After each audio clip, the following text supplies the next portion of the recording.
Halo sahabat Jari Pelawit Chess, kontroversi karangan sendiri. Magnus Carlsen gerem, kalah tapi ngeles. Bagaimana teman-teman? Di pertandingan Qatar Master 2023, Magnus Carlsen dihajar habis-habisan. Serangan brutal diperlihatkan, pengorbanan yang sangat fantastis saat berhadapan dengan Alisher Sulaimanov. Kontroversinya teman-teman, di akhir pertandingan dia mencurigai dari jam tangannya. Bagaimana keseruannya teman-teman? Saya akan menganalisis jalannya pertandingan, simak dan konsentrasi tinggi. Jangan lupa subscribe dan nyalakan loncengnya. Selamat menyaksikan. Sebelum kita masuk teman-teman, inilah tweetnya. Saya bertanya kepada wasit, selama pertandingan apakah jam tangan diperbolehkan? Dan dia mengklarifikasi bahwa jam tangan pintar dilarang, tetapi jam tangan analog tidak. Hal ini tampaknya melanggar aturan FIDE untuk acara sebesar ini. Coba teman-teman perhatikan, bagaimana langkah yang dilakukan oleh Alisher. Alisher Sulaimanov memegang buah putih dan dia memulai dengan pion D4. Balasan Magnus Carlsen, kuda ke F6. Putih pion C4 dan hitam pion E6. Saat putih menaikkan kuda ke F3, jika hitam memainkan pion D6, bisa terjadi gambit menteri ditolak. Tetapi di sini Magnus Carlsen memilih langkah pion B6, terjadilah Queen's India Defense.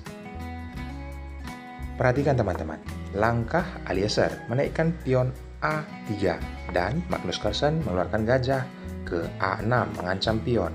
Pion dilindungi oleh menteri, tempatkan ke C2, lalu di sini gajah ditempatkan ke Piancento ke B7. Pengembangan kuda oleh Alisher ke C3 dan pion C5 mengajak pertukaran. Langkah taktikal mulai terlihat, menaikkan pion center, yaitu pion E ke E4. Balasan Magnus Carlsen, melakukan pertukaran pion center dan dipukul oleh kuda. Selanjutnya teman-teman, penempatan gajah dan mengancam posisi kuda. Balasannya, kuda dimundurkan ke F3. Permainan berlanjut, hitam pengembangan kuda ke C6 dan putih menaikkan pion B4 mengancam gajah. Jelas teman-teman, penempatan nanti gajahnya ke B2. Lalu di sini Magnus Carlsen menurunkan kembali gajahnya ke E7. Seolah-olah terlihat Magnus Carlsen melakukan langkah yang sia-sia, menaikkan gajah tetapi langsung menurunkannya kembali. Coba kita berandai teman-teman, kenapa dia tidak bisa memainkan kuda ke D4? Padahal ini langkah yang terbaik mungkin. Mengancam posisi menteri, dengan kondisi ini mungkin menteri bisa menempatkan ke D2 langkah terbaik.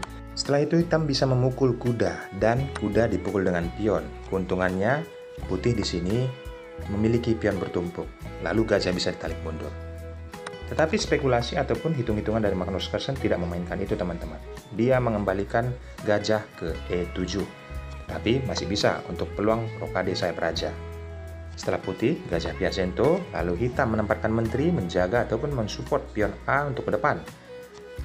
Langkah putih, penempatan benteng ke jalur D, mengambil alih ataupun berupaya untuk mengancam pion lemah. Hitam rokade sayap raja, putih pengeluaran gajah untuk jelas rokade sayap raja kembali. Hitam pion D6. Di sini teman-teman, langkah taktikal mulai diperlihatkan setelah putih rokade sayap raja dan benteng ditempatkan ke C8 oleh Magnus Carlsen. Terlihat perwiranya bertumpuk di jalur ataupun di lini pertahanan menteri. Setelah putih menempatkan benteng ke E1, hitam menempatkan gajahnya kembali ke F8 dan putih menarik gajahnya mempersiapkan benteng mensupport pion yang ada di E4. Hitam manuver kuda ke E7. Langkah taktikal, kuda ke B5 melawan ataupun mengancam pion yang ada di D6. Magnus Carlsen berupaya melindungi dengan kuda, tetapi mundur kudanya teman-teman. Karena tidak banyak yang bisa diperbuat oleh Magnus Carlsen, kita coba berandai. Coba kuda naik dan gajah yang melindungi. Tapi bila langkah ini yang dipilih oleh Magnus Carlsen, putih pasti memukul kuda dengan gajah lalu dipukul oleh pion. Jelas teman-teman, pion bertumpuk dan kesempatan untuk putih di sini sangat besar karena perwira dari hitam sudah menumpuk di jalur yang tidak sepantasnya. Kita kembali teman-teman. Magnus Carlsen penempatan kuda ke E8. Langkah brilian Alisher Sulaimanov, penempatan kuda yang nantinya bisa pion E maju satu langkah. Ada ancaman skakmat apabila menteri memukul pion yang ada di H7. Perlawanan diberikan oleh Magnus Carlsen dengan kondisi seperti ini. Penempatan kuda ke G6, lalu pion maju ke E5, dan pion ini tidak bisa dimakan teman-teman. Magnus Carlsen apalagi memukulnya dengan kuda, jelas ya, pasti skakmat. Maka dari itu dia menaikkan pion D satu langkah, penempatan ke D5. Yaps. Tetapi kalian mungkin berpikir kenapa pion yang ada di E5 itu tidak dipukul saja dengan pion. Apabila ini terjadi, maka balasan dari putih jelas teman-teman, memukulnya dengan gajah dan menteri terhimpit. Oke teman-teman, langkah yang dilakukan Magnus Carlsen menaikkan pion D5. Dan di sini penempatan menteri menghindari pinang dari benteng jelas terlihat. Berikutnya, Magnus Carlsen penempatan gajah mengancam posisi kuda. Boom, spektakuler langkahnya. Dan di sini Magnus Carlsen di video aslinya sangat terkejut. Eliezer Suleimanov melakukan langkah yang tak biasa.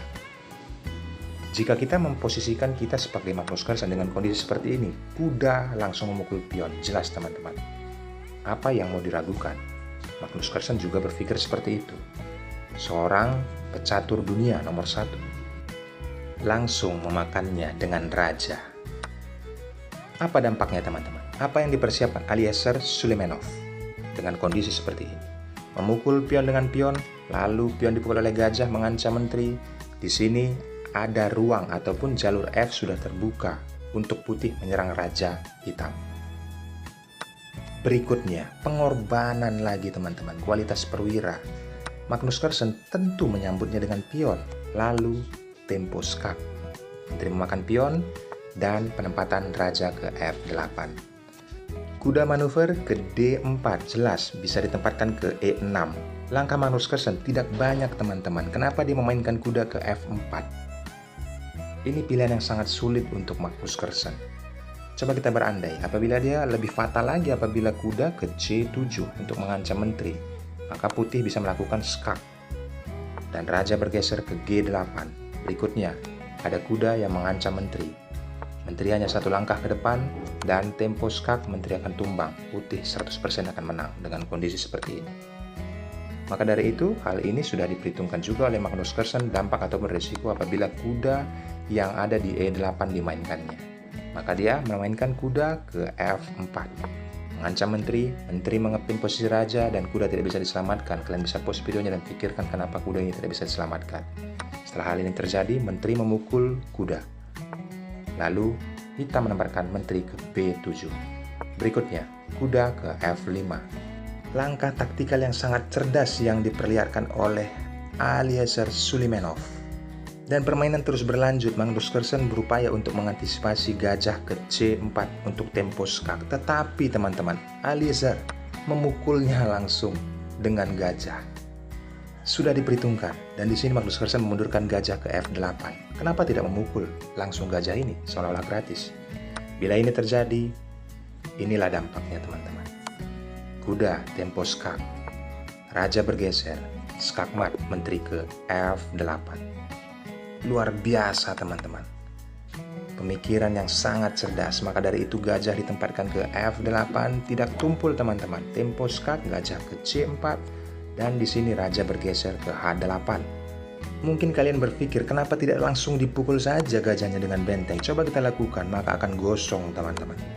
Tempo skak, menteri yang memukul benteng, dan raja bergeser. Dengan kondisi seperti ini jelas pion maju satu langkah dan membuka ruang bagi petak gajah hitam. Menteri mungkin mengajak pertukaran, tetapi pion langsung maju saja ke depan dan dipukul dengan gajah. Di sini kondisi kritis untuk hitam karena menterinya terjaga ya, ataupun kalau misalnya gajah berlari, menterinya akan tumbang.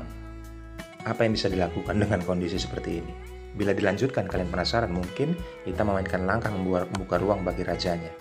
Datang gajah, lalu dipukul oleh kuda, tempo skakmat.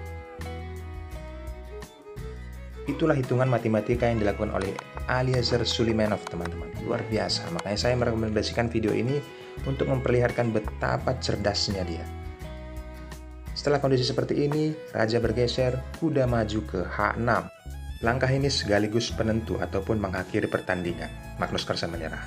Apabila dilanjut, anggap pion pukul kuda. Lalu menteri pukul gajah dan skakmat. Mungkin bisa pilihan yang kedua.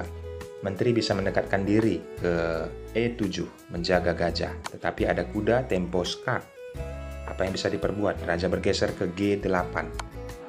Kembali ditarik dan tempo open skak. Raja bergeser. Ini kelihatan memang agak panjang teman-teman, tapi hitungan matematikanya seperti ini. Langkah tempo diberikan oleh putih juga, tetap menjaga diagonal, kita memainkan kudanya, dan benteng ditempatkan ke E3 bertujuan jelas ke H3. Berikutnya, pion bisa dimainkan ke H6, mengancam kuda tempo skak, raja kembali teman-teman.